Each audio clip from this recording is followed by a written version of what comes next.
Bienvenidos al módulo 2, Crecimiento y fragmentación urbana. Al igual que el anterior, el módulo 2 se encuentra estructurado sobre la base de tres unidades. Por un lado, contenidos referidos a los modelos de la estructura interna de las ciudades. Por otro, centrada en la temática de la dispersión urbana. Y finalmente, lo referido a los efectos de la fragmentación de las ciudades. En la actualidad, las grandes ciudades, y también, por qué no decirlo, las ciudades intermedias, se encuentran sujetas a cambios territoriales importantes, como es el paso de una ciudad compacta a una ciudad más dispersa y fragmentada. Pero no solo las transformaciones están referidas a cambios físicos, sino que también a modificaciones sociales, ya que se generan nuevas estructuras, nuevos patrones de diferenciación del espacio social. Para entender esta dinámica, necesariamente hay que remontarse a las teorías clásicas de la estructura interna de las ciudades, planteadas en las primeras décadas del siglo XX. Unidad 1. Modelos de la estructura urbana. En el año 1920, sociólogos de la Escuela de Chicago elaboraron la primera teoría de crecimiento urbano, teniendo como base en sus planteamientos la analogía con la ecología. Conceptos relativos a competencia, segregación, dominio, invasión, sucesión, están presentes en el modelo de los patrones de uso del suelo urbano. Se señala que la teoría está influenciada por el darwinismo social, ya que el elemento que estructura los diferentes usos del suelo urbano es el factor dinero. Por lo tanto, que quienes disponen de recursos invaden espacios, segregan espacios, relegan a otros a posiciones secundarias. Por lo tanto, es el poder del dinero y no la fuerza física la que estructura la ciudad. Modelo concéntrico de Burgess. El modelo de crecimiento urbano muestra, a partir del distrito central de negocios, el CBD, patrones de uso del suelo de tipo circular, diferenciados funcional y socialmente. Desde el punto de vista social, los espacios centrales son ocupados por inmigrantes y grupos de bajos recursos económicos, en tanto que hacia la periferia se emplazan grupos medio y clase alta, que escapa de los espacios centrales buscando mejores condiciones ambientales y mayores espacios. Modelo sectorial de Hoyt. En 1939, Hoyt criticó constructivamente a Burgess al proponer un modelo de desarrollo sectorial. Según él, las vías de comunicación que unen el centro con la periferia son los patrones de uso del suelo que estructuran las ciudades. Los usos del suelo poco se diferencian espacialmente del modelo anterior. En 1945, Ullman y Harris señalan que las ciudades no crecen a partir de un solo CBD, sino que también de centros comerciales excéntricos, además de incorporar otros usos como la presencia de industria pesada en la periferia de las ciudades, suburbios residenciales y suburbios industriales. En definitiva, si bien cambia la morfología de los modelos, la distribución espacial de los patrones de uso del suelo no difieren sustancialmente uno del otro, ya que en todos la población de menor recurso se emplaza en posiciones más centrales, buscando minimizar distancia a las fuentes potenciales de trabajo. En cambio, la clase alta y media escapan a posiciones más periféricas. Los modelos descritos recogen la evolución de la estructura de las ciudades europeas y norteamericanas y no reflejan las particularidades de otras culturas y continentes. Se reconoce que cada ciudad posee sus propios rasgos, pero es posible encontrar ciudades que compartan un mismo tipo regional, caracterizado por patrones y otras propiedades estructurales que les son comunes. Esta distinción permite identificar un tipo latinoamericano de ciudad, los que han quedado reflejados en los diferentes modelos propuestos por diferentes autores en cuanto a la estructura funcional y socioespacial de las ciudades latinoamericanas. Un modelo que da cuenta con claridad lo referido por diversos autores es el del geógrafo alemán Axel Bordorf. En él se muestra el tránsito de una ciudad compacta, ciudad colonial, ciudad sectorial, a una ciudad dispersa y fragmentada, polarizada y fragmentada. Esta estructura se reconoce en varias ciudades de carácter metropolitano de América Latina.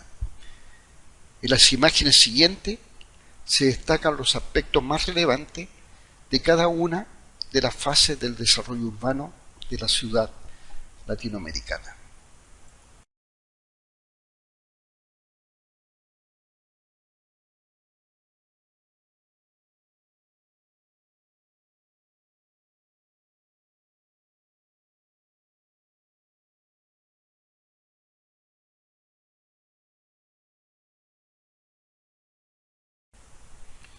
Si bien los modelos están referidos a las grandes ciudades de América Latina, en términos generales, los cambios en marcha en las ciudades intermedias de la región son parecidos en naturaleza a los presentados por las metrópolis, aunque muestran rasgos peculiares derivados de circunstancias nacionales y locales propias.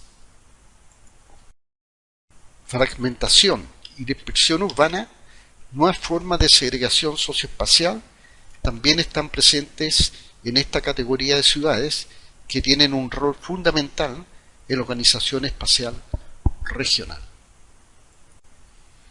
Unidad 2. Ciudad compacta, ciudad dispersa.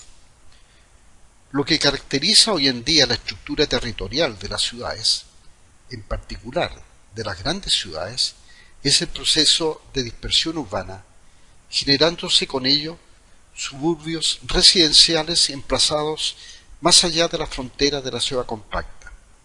En definitiva, conformándose nuevas periferias.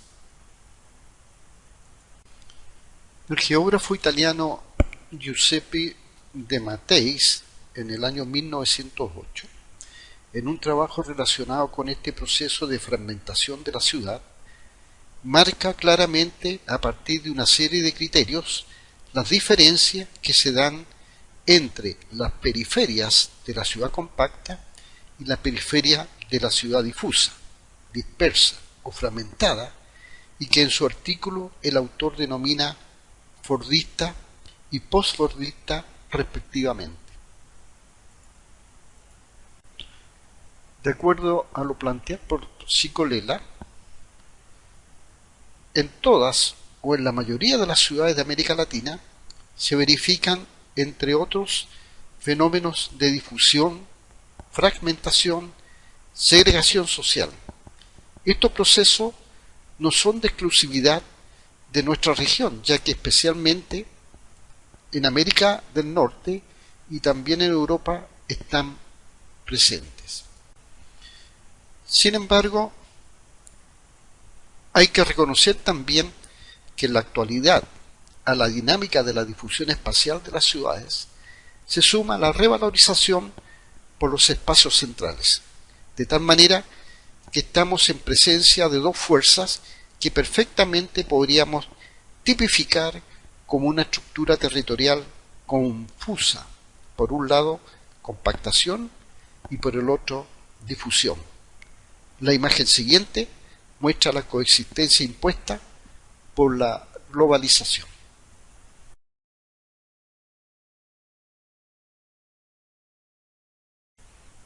Unidad 3. Impactos de la fragmentación urbana. El proceso de metropolización expandida, como también lo han denominado algunos autores, es una expresión clara de la globalización, y que tal como se señalara con anterioridad, esta no sólo se expresa planetariamente desde el punto de vista económico, sino que también en este caso territorialmente.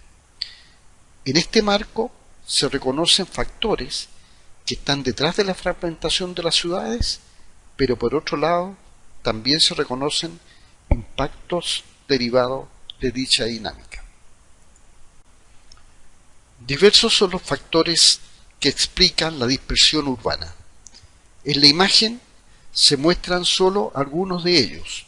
Por ejemplo, los nuevos estilos de vida que implica vivir en el campo pero con los beneficios de la ciudad. Es decir, la cercanía a ella permite disfrutar de condiciones ambientales atractivas que la ciudad no oferta, como mayor espacio, verde placentero, seguridad al vivir en espacios cerrados, condominios, solo por mencionar algunos de los beneficios de estos emplazamientos periféricos. Así como hay factores que posibilitan el desarrollo de nuevas periferias, se reconocen por otro lado los efectos negativos de esta dinámica. Por ejemplo, el localizarse en los suburbios cuando el factor de emplazamiento ha sido ir tras condiciones ambientales atractivas, hace que los residentes de estos lugares no se independicen de los espacios centrales de la ciudad. Al contrario, los hace más dependientes, ya que el trabajo, el estudio, las compras, el ocio, los servicios están en la ciudad y no en estos territorios, lo que implica tiempo de traslado y costos asociados, tal como se muestran en la siguiente imagen.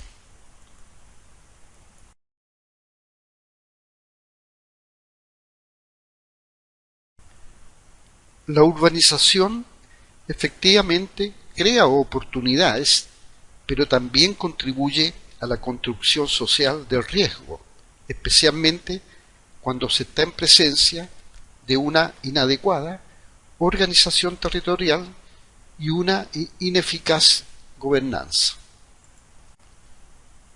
Un ejemplo de crecimiento urbano inorgánico y que contribuyó a la propagación del incendio que alcanzó caracteres catastróficos es el de la ciudad de Valparaíso, Chile, en el mes de abril del año 2014. Los interfluvios aterrazados de esta ciudad costera, donde se asienta el 90% de la población, por falta de una debida planificación urbana, el crecimiento habitacional no ha ido acompañado del equipamiento e infraestructura adecuada. En efecto, el rápido y creciente proceso de urbanización en varios países menos desarrollados ha creado una serie de problemas a sus residentes, además de debilitar el rol de motor del crecimiento económico de las ciudades.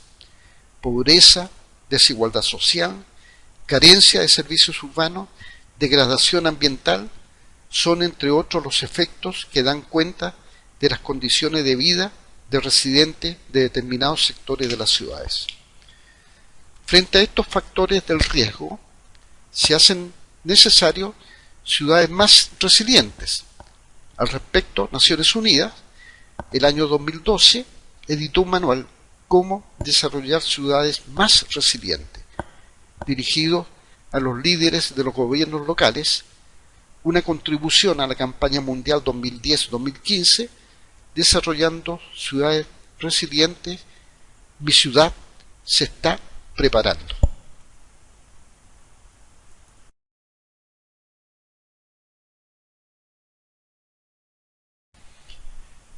En uno de los párrafos del prólogo del manual mencionado, se señala que la resiliencia y la reducción del riesgo de desastre deben formar parte del diseño y estrategias urbanas para lograr un desarrollo sostenible. Se necesitan alianzas sólidas y una amplia participación, aplicando los principios rectores de la campaña mundial Desarrollando Ciudades Resilientes. Se ayudará a las ciudades a los municipios a compartir lo aprendido, a acceder a la información, a desarrollar indicadores y medidas de ejecución y a dar seguimiento a los avances. En las imágenes siguientes está la bibliografía obligatoria correspondiente a cada una de las unidades, así como también la bibliografía complementaria.